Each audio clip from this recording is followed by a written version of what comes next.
गोविंद गोपाला भजो गिरिधर गोविंद गोपाला भजो मुरली मनोहर नंद लाला भजो मुरली मनोहर नंद लाला भजो गिरिधर गोविंद गोपाला भजो गिरिधर गोविंद गोपाला भजो मुरली मनोहर नंद लाला भजो मुरली मनोहर नंद लाला भजो गिरिधर गोविंद गोपाला भजो गिरिधर गोविंद गोपाला बोलिए वृंदावन बिहारी लाल की जय जय श्री राधे जय जय श्री राधे।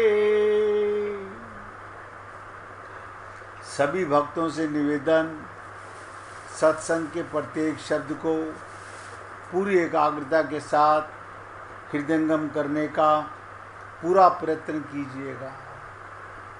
कि मानव चोला तो मिल गया, इसकी इम्पोर्टेंस का पता भी चल गया, बाकी सब छूटने वाला है।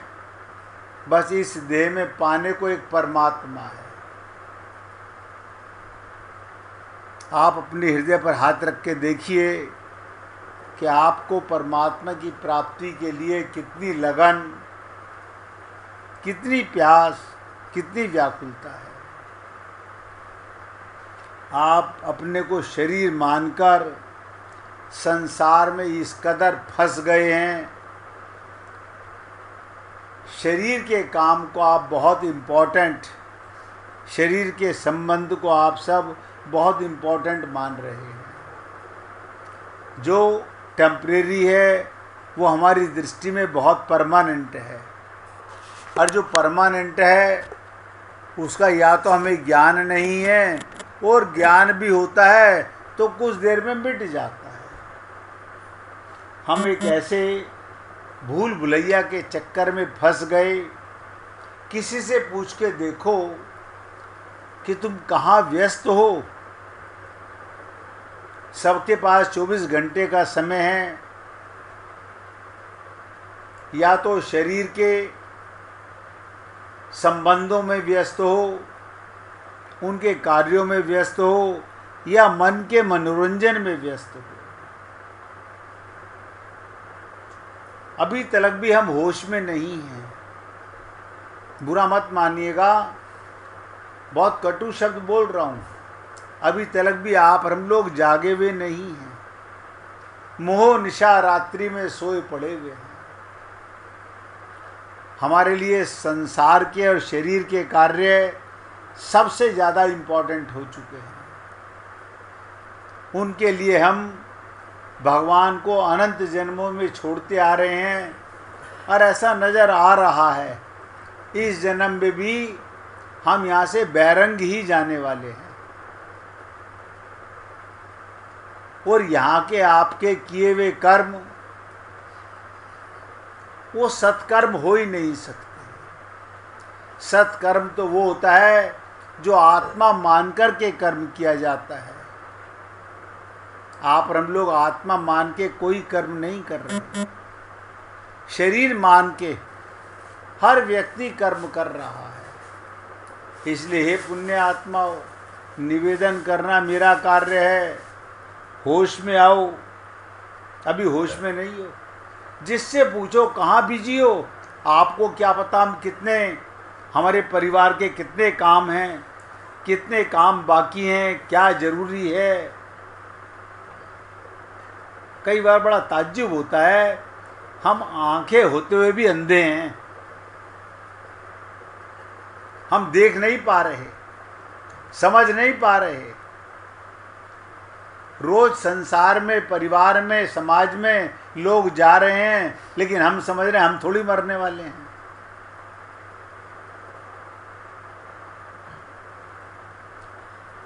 आपके साथ मन के रोगों पर चर्चा चली, आपको बताया गया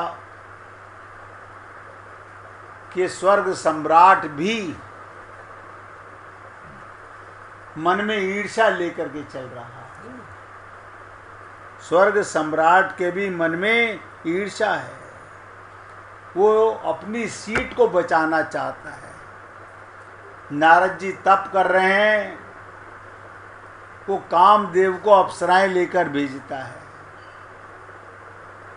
इसी प्रकार आपको और हमको पता नहीं चलता, भगवान अपनी माया को भेजते हैं आपको संसार में उलझाए रखने के लिए। ये हमारी परीक्षाएं हैं और हम उलझ जाते हैं, हम उलझे हुए हैं सब के सब। हम ये समझ ही नहीं पा रहे कि सही मार्ग क्या है। अभी तक भी हम होश में नहीं हैं। रोज निवेदन करता हूं, अरे अब तो चला चली का मौसम है, चला चली का टाइम आ गया है। किसी को नहीं पता कि कब ये शरीर छिनने वाला है, कोई नहीं जानता। लेकिन जिसको देखो वो कामों में उलझा हुआ है, यानी भगवत प्राप्ति का काम जिसके लिए देह मिला वो अभी हमने समझा ही नहीं है। बाकी सब काम हमारे लिए जरूरी है, बस एक काम रह गया है, अब 2 काम रह गए हैं। अरे बाबा, अनंत जन्म गुजर गए तुम्हारे। भाई जी मोबाइल की आवाज़ बंद कर लीजिए।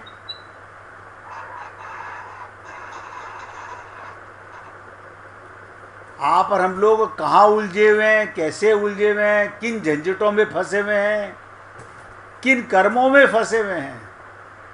आपको लगता है क्या पुण्य कर्म कर रहे हैं, सत्कर्म कर रहे हैं? धोखा है आपका अपना।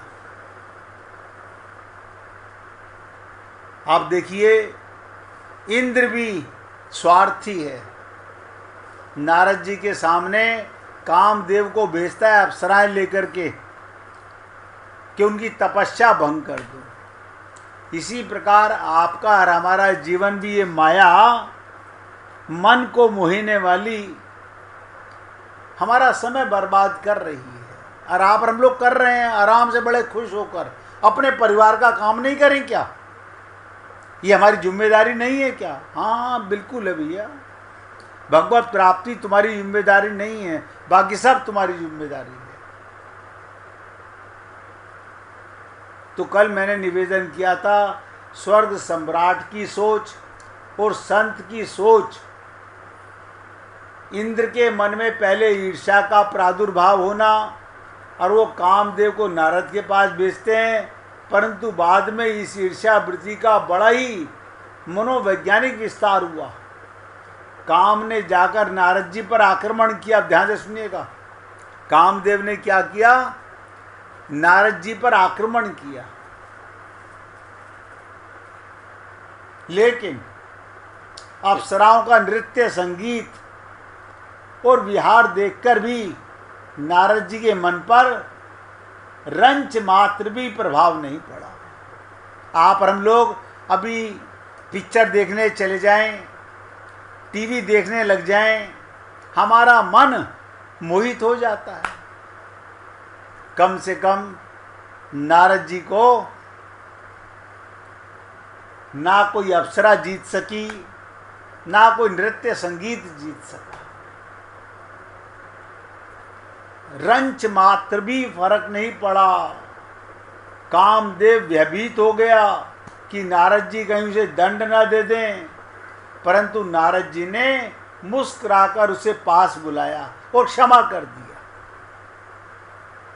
अब देखिएगा बीमारी कैसे बढ़ती है, पाप कैसे बढ़ता है। अभी तो इंद्र की बता रहा था, अब नारद जी के मन में भी एक पाप आ गया, अहंकार आ गया। क्या गया? क्षमा कर दिया।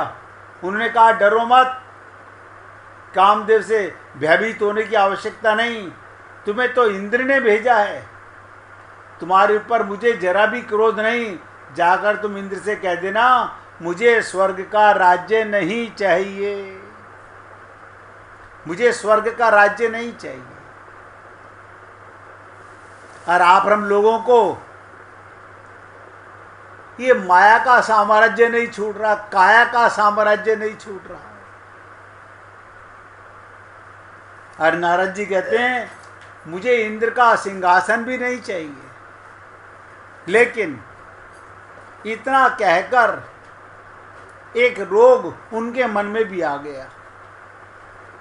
अब समझने का प्रयत्न कीजिएगा, मैं तो निवेदन कर रहा हूँ। मैंने कहा था बड़े बड़े ऋषि मुनि संत महात्माओं के मन में पाप आ जाता है, जैसे आप और हम लोगों के मन में तो सारा दिन पाप ही भरा रहता है। आप रोजाना सुबह से शाम तक एक बार कागज पर नोट करके देख लीजिए, मैं सुबह किस समय जागा था, और रात सोने से पहले लिख लीजिए मैंने आज इतने घंटे में क्या क्या किया। बस इतना नोट कर लीजिए, आज मैंने सुबह से रात्रि सोने तक क्या क्या किया। आपको आज के दिन की कमाई पता चल जाएगी, कितना समय बर्बाद किया, कितना समय भगवान के निमित्त लगाया। मुझे बुरा मत मानिएगा, 1 घंटा भी अगर आपने भगवान के लिए निकाला हो तो बहुत बड़ी बात है बाबा, बहुत बड़ी बात है। बाकी जो भी काम किए उससे कोई आपको लाभ नहीं मिलने वाला।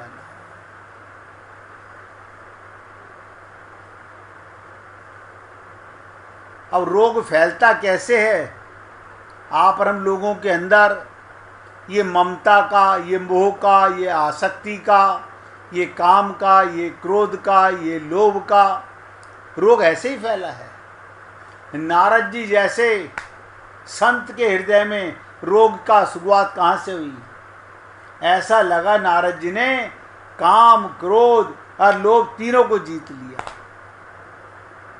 देखो रोग पैदा हो गया। मैं काम विजयी, क्रोध विजयी, लोभ विजयी हो गया। क्यों? कामदेव को देखकर मेरा मन विचलित नहीं हुआ, मुझे उस पर क्रोध नहीं आया, और मुझे स्वर्ग सम्राट का सिंहासन लेने का लोभ भी नहीं। परंतु बड़ी विचित्र विडंबना होती है, काम पर विजय प्राप्त करने के बाद भी नारद जी जब चले तो कहाँ गए? कामारी के पास। कामारी कौन? शंकर भगवान के पास, जिन्होंने काम को भस्म कर दिया था। कामारी माने काम को मारने वाले भगवान शंकर। भगवान शंकर के सामने भी कामदेव प्रकट हुए थे, भगवान ने उसको भस्म कर दिया था। और सीधे पहुंचे शंकर भगवान के पास नारद जी, और शंकर भगवान के पास जाकर के मनोविज्ञान क्या था वहां जाने का? वहां जाने का मनोविज्ञान क्या था नारद जी के मन में? आप सोचिएगा, एक संत ने कामदेव पर तो विजय प्राप्त की, लेकिन एक बीमारी बढ़ गई कि अब मैं शंकर से भी बड़ा हो गया। कैसे बड़े हो गए शंकर जी से? शंकर ने तो काम को दंड दिया, उसे मार दिया, लेकिन मैंने उसको क्षमा कर दिया। मन में अहंकार आ गया कि मैं तो शंकर से भी बड़ा हो गया।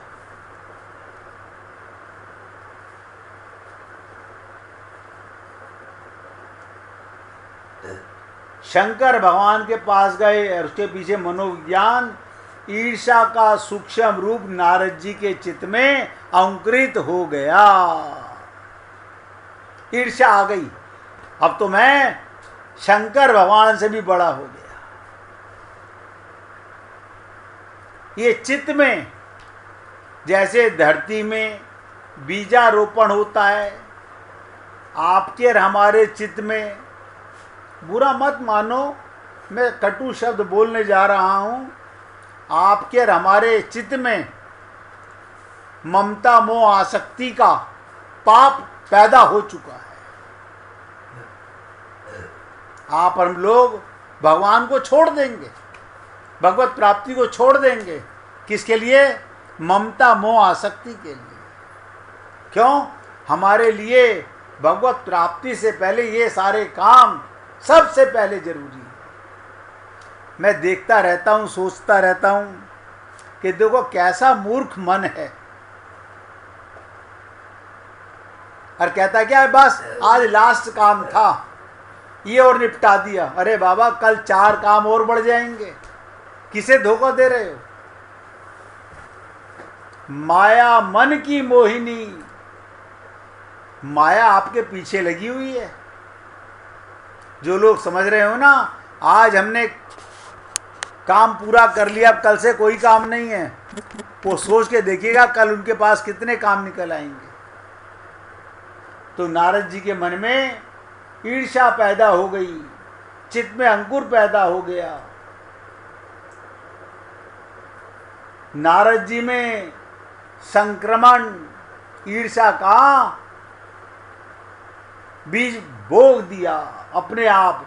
शंकर जी जगत में काम के रूप में प्रसिद्ध हैं कि उन्होंने काम को मार दिया। आप और हम लोग कामनाओं को नहीं मार सकते।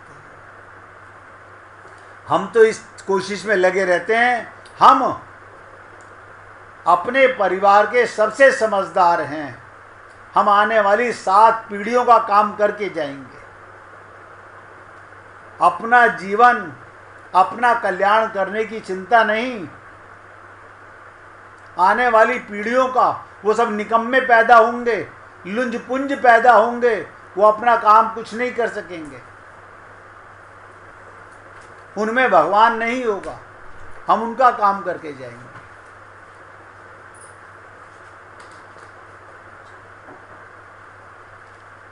तो चित्त में नारद जी के भी ईर्ष्या पैदा हो गई। इंद्र ने नारद जी में एक से दूसरे को वायरस आ गया। पहले इंद्र में था ईर्ष्या, अब नारद जी में भी आ गई। और नारद जी सोचने लगे, चलकर थोड़ा देखें कहीं शंकर जी को मुझसे ईर्ष्या तो नहीं हो गई है। बताओ, ये ईर्ष्या का प्रमाण बता रहा हूँ। ये उनकी बड़ी विचित्र खोज थी। कल्पना करने लगे, इंद्र को तो मुझसे ईर्ष्या हुई थी, पर अब शंकर जी को भी मुझसे ईर्ष्या हो रही होगी कि उन्होंने काम को मार दिया और मैंने काम को क्षमा कर दिया। इंद्र तो मुझे तपस्या करते देखकर भयभीत हो गया। मैं उसके स्वर्ग को पाने के लिए तपस्या कर रहा हूँ, और अब शंकर जी ने सुना होगा मैंने काम को जीत लिया, तो उन्हें भी ईर्ष्या हो गई होगी, क्योंकि अब तक तो उनका कोई प्रतिस्पर्धी ही नहीं रहा। दोनों में ईर्ष्या व्याप्त हो गई, भोगी में और त्यागी में भी। अब देखो दोनों में क्या मतलब, भोगी कौन? इंद्र, और त्यागी कौन? नारद जी। दोनों में ईर्ष्या का बीज आ गया।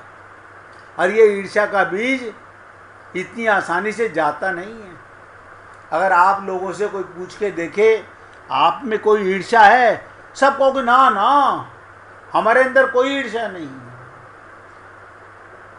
उसका कारण है हम झूठ बोलने में पक्के माहिर हैं। रामचरितमानस में वशिष्ठ जी के मन में, अभी बताऊंगा आगे चल के, विश्वामित्र के मन में, नारद जी के मन में, इंद्र के मन में ईर्ष्या है, आपके मन में नहीं है।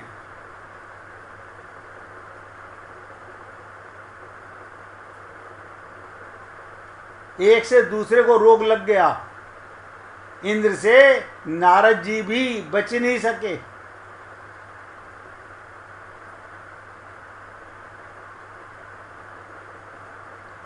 और सोचने लगे चल के शंकर जी का हाल देखें कि उनको मुझसे कितनी ईर्ष्या हो रही होगी। सोचा चलकर देखें, जरा आनंद लें, अपनी महिमा दूसरों को सुनाकर, इससे दूसरों को जलाकर भी लोग आनंद लेते हैं। सोचते हैं जरा अपनी बात सुनाकर देखें कि उनको कितनी जलन होती है। नारद जी पहुंच गए शंकर जी के पास। देखिए कमाल की चीज, मन के रोग भी कैसे कैसे एक दूसरे को लग जाते हैं।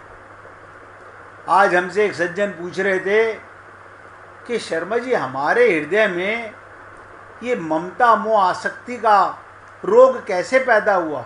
मैंने कहा भगवान ने पैदा किया क्या? बोले नहीं। मैंने कहा आपने खुद पैदा किया, आपने पैदा किया। जहां जहां अपनापन आया वो सब चित्त में आते चले गए। उन्हीं में ममता हो गई, उन्हीं में मोह हो गया, उन्हीं में आसक्ति हो गई। अंदर परमात्मा था, ना किसी ने बताया और ना हमें ज्ञान हुआ। और आज कितना ही सत्संग सुने, शरीर के रिश्ते आज भी सबसे आगे हैं।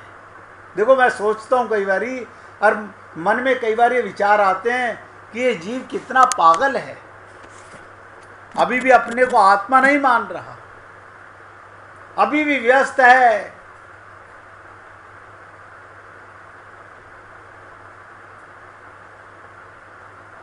और जाकर के नारद जी से क्या कहता है, आपको पता है ना, काम चरित्र शंकर ही सुनाए। जाकर सारी लीला बता दी शंकर भगवान को, देखो मैंने काम पर विजय प्राप्त कर ली। क्या कि तुमने तो उसे मार दिया था, मैंने क्षमा कर दिया, मैं तुमसे बड़ा हो गया।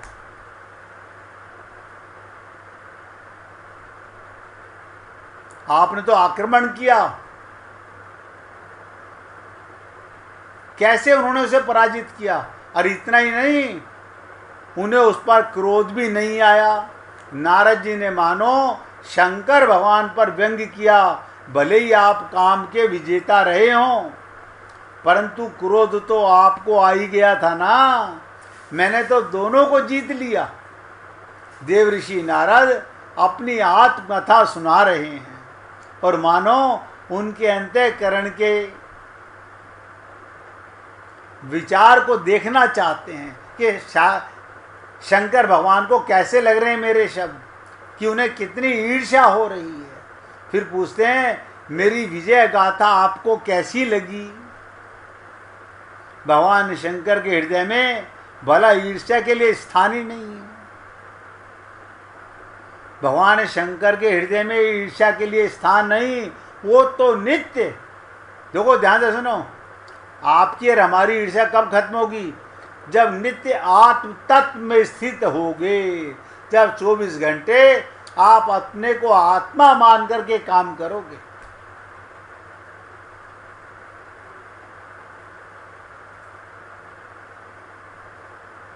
उनमें भेद दृष्टि का पूर्णतः अभाव है, उनमें भेद है ही नहीं। भगवान शंकर ने कभी वस्त्र क्यों धारण नहीं किए? उन्हें कोई दूसरा स्त्री पुरुष नजर आता ही नहीं, सब में ब्रह्म नजर आता है। परंतु नारद जी को अपने देह अभिमान पर बैठे हुए हैं, जैसे आप और हम लोग देह अभिमान, और शंकर जी को भी उसी देहात्म दृष्टि से देख रहे हैं, जैसे आप और हम लोग अपने शरीर को देखकर दूसरे के शरीर को, मुझसे तो थोड़ा काला है, मुझसे तो थोड़ा ठिगना है, मेरे से तो मोटा है, मेरा वजन एकदम फिट है। क्या कमाल है, मेरे में कोई रोग नहीं, इसमें रोग है। आप और हम लोगों में सब बीमारियां इस तरह की खूब भरी हुई हैं। ऐसे रोग हमारे अंदर सबके भरे हुए हैं, और आपको बताना चाहता हूं, आप धोखे में मत रहना।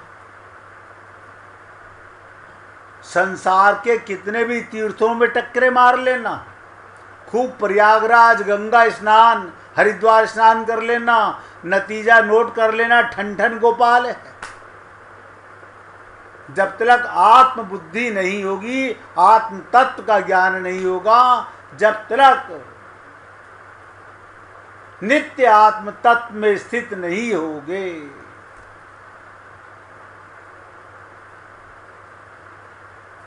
निवेदन कर रहा हूं, अच्छा लगे तो देख लीजिए। जीवन में मौका सबको मिला हुआ है, और मैंने कहा रोजाना कम से कम शाम को सोने से पहले 5 मिनट का समय निकालकर, लिखने का समय तो तुम्हारे पास नहीं होगा कि कोई पढ़ लेगा तो क्या कहेगा, आप कभी नहीं लिखोगे।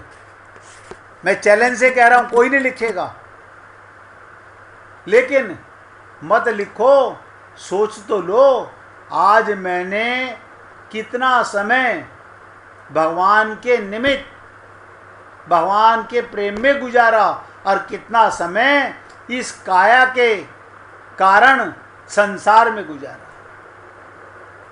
मैं आत्मा में कितनी देर रहा और शरीर कितना देर मान के रहा, आपको पता चल जाएगा 16 घंटे में आपने क्या कमाया और क्या खोया है।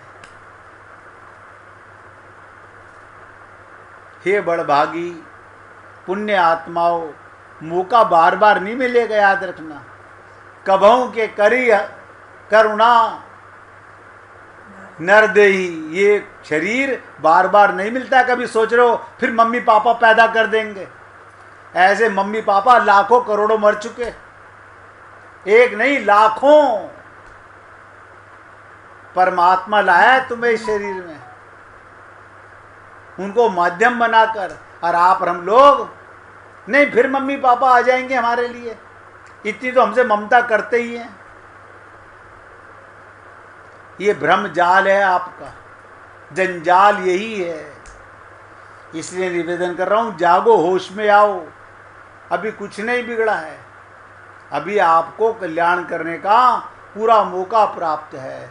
1 मिनट भगवान का कीर्तन करो, उसके बाद आगे बढ़ेंगे। हरे कृष्ण